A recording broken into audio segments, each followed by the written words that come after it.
Well, 6:42, and although I might be a little bit bleary-eyed, I'm really excited because I'm sitting in the Channel Tunnel at the moment.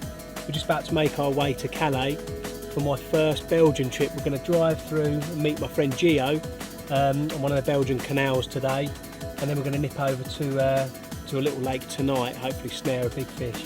So yeah, I'm really excited. I'm going to go and fish the canal. It's really urban there and there's some lovely fish, so it's going to be a bit of an experience and I'm really looking forward to it. But for now, I'm going to enjoy this 30-minute journey, might have a little nap and dream of some big Belgian carp.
We're finally in Belgium now, and we're just on the canal, and it's really urban fishing. There's trawler boats, there's sort of factories going on, and it's a bit like fishing in a harbour really. It's pretty mental.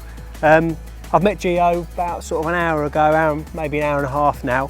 We've had the rods out for a bit and we've been breamed out so far. I think between us we've had 6 or 7 breams, so a bit of a pain in the neck. They've all been sort of £5 or so.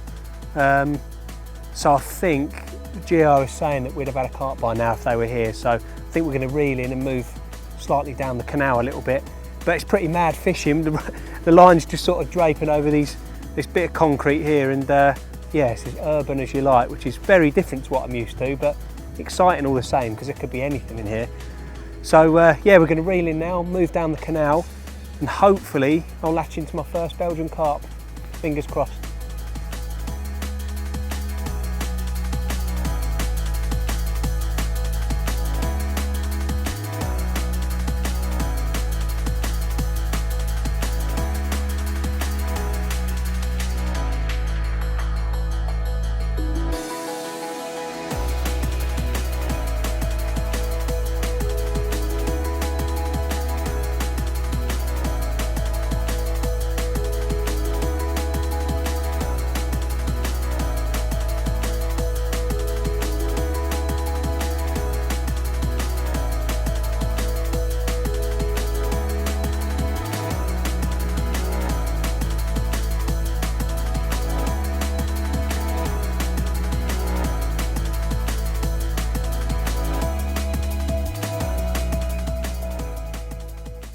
Well, Gio's just brought us to a new spot. There's a road directly behind me, so it might be a little bit noisy.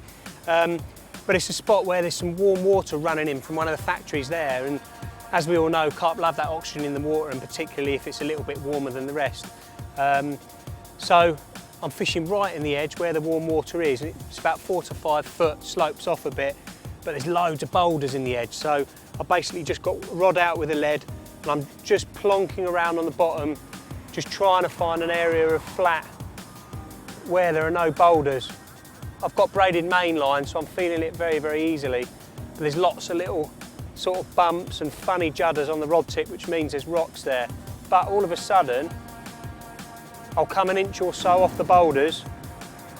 There's just a big lorry crashing through there.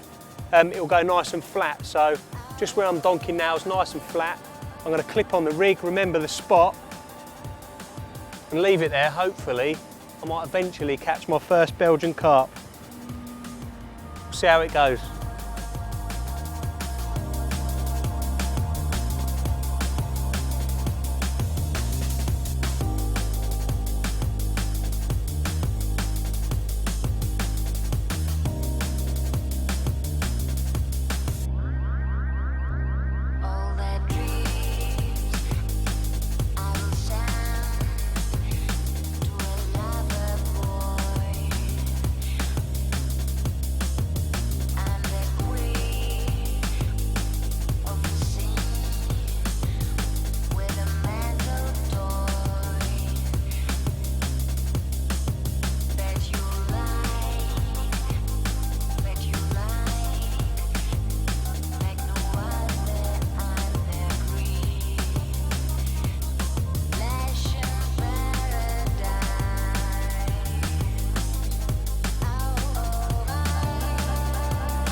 Well, we're in a little bit of a different location. It's pretty noisy here. We've got factories, there's like diggers working, lorries going past, but it's pretty cool. We haven't caught any carpers yet.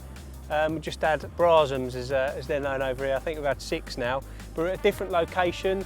It's looking good, but I thought I'd just talk you through a little bit about the bait that I've brought here. I brought a real sort of fishy bait. I brought Odyssey XXX.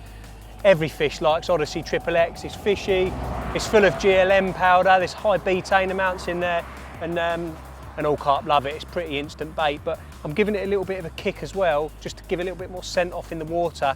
And as I'm throwing some of the baits in, you can actually see some of the oil coming off, so it's definitely causing a bit of attraction in there, and so far the bream are liking it. But yeah, I'm pretty sure the carp are going to as well. All I'm using is some of the new salmon extract. This is the liquid salmon extract, full of omega-3 fish oils, real goodness, lots of amino acids, and the carp absolutely love it. All I'm doing is just giving the boilies a bit of a coat. Just undo the lid there. Yep, so all I'm doing is just pouring it over the top of the baits, like so. I've already got loads in there, so I'm not going to go over the top. Now, for the purpose of this, I am going to get my hands dirty. I normally use a little scoop to sort of swash it around a bit, but I'm going to get my hands dirty. Give them a mix, make sure all the boilies are covered. Can put a lid on, give it a shake as well. But what you'll be left with is a really, really appealing bait. You'll notice that some of the salmon extract, there's actually pure salmon, sort of pure salmon meat in there, and that's actually clinging some of the boilies, and that'll give off some of the lovely aromas, some of the smells, the tastes in the water that carp absolutely adore. So each bait there is full of goodness. Oh, there's another big tractor gone past. And I'm hoping these Belgian carp are going to love it. I'm sure they will.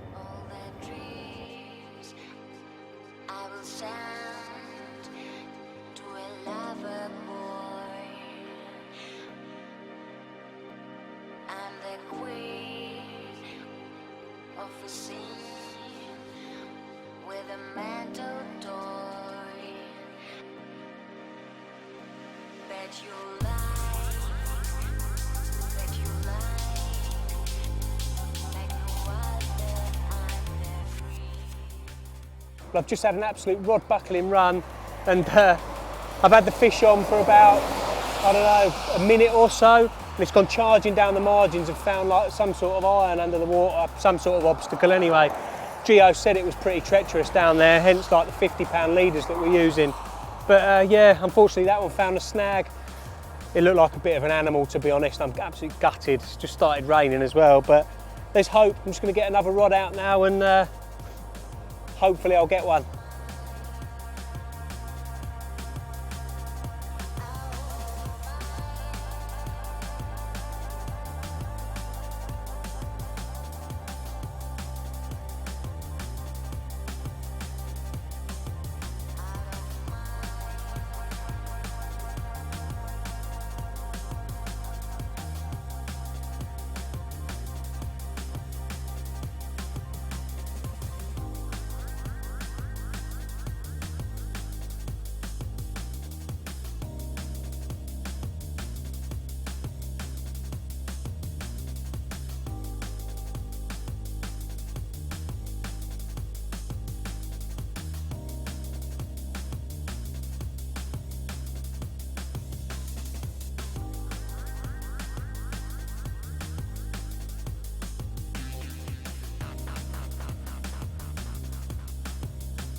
Well, someone's got to catch him. Gio's just had a flyer on his inside rod, and the result was this lovely silvery common.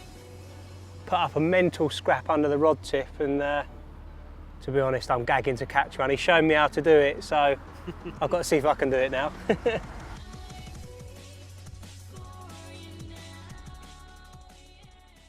Well, no sooner had Gio's fish ripped off, or as soon as we put it back even, I was just tying up a rig for tonight, and my rod's ripped off.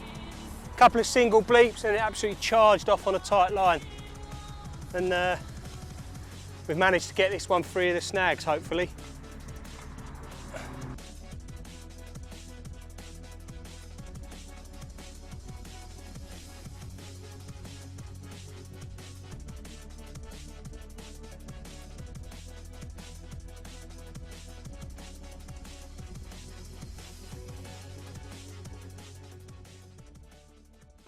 Well, finally I've landed my first Belgian carp, thanks to Gio. He's put us on some great spots over here, and I caught this one shortly after he'd returned his. Just, I'd had a few funny little occurrences on that left-hand rod, so replaced it, and it roared off shortly afterwards. So, very chuffed to get my first Belgian carp. We've got about another hour and a half fishing, and then we're off to somewhere rather special, so I'm looking forward to that. I'll slip this one back, and you never know, we might get another one.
Well, I thought the previous one was going to be the last one of the session, but been lucky enough to catch this absolute corker. This is what we came to Belgium for, lovely dark common. Over the moon with this one, probably the biggest of the day so far. I know there's others in there that they're a lot bigger, but you can't pick them. I've had a really good day, thoroughly enjoyable. And you never know, we might be able to winkle one more out. They've all come to that left-hand rod, just on the hard spot I was telling you about earlier. And having a fantastic time so far. Let's get this absolute perler back and enjoy the rest of the day.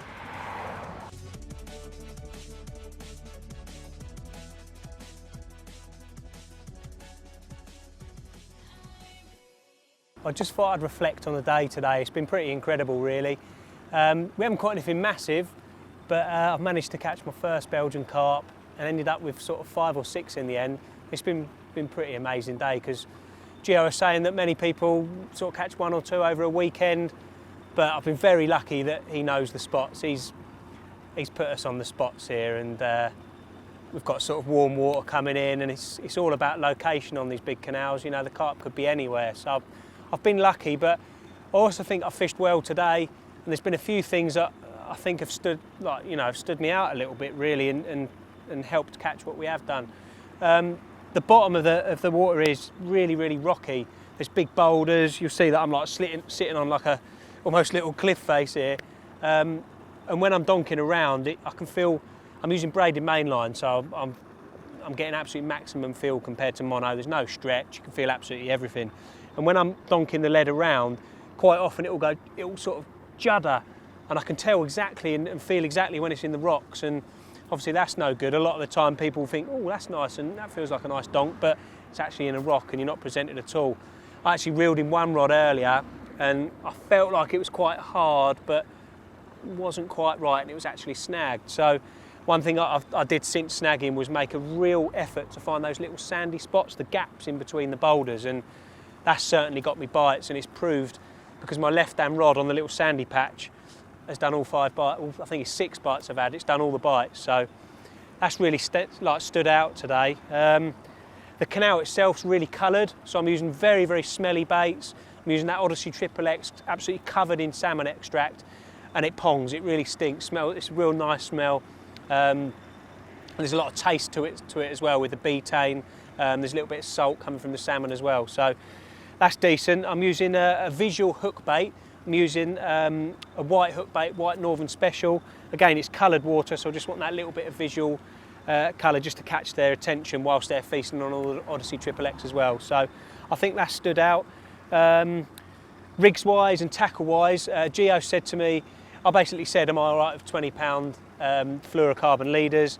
He pretty much laughed at me and said, no, you need to double that or even triple that. So I went and got myself some Snag leaders. They're 55 or 60 pound Snag leaders, and without them I wouldn't have landed these fish. There's metal rods down in the water that are covered in rust and mussels and all that kind of thing. They're really sharp, so the Snag leaders really help. So I have come prepared for the job, again thanks to Geo, because I wouldn't have done.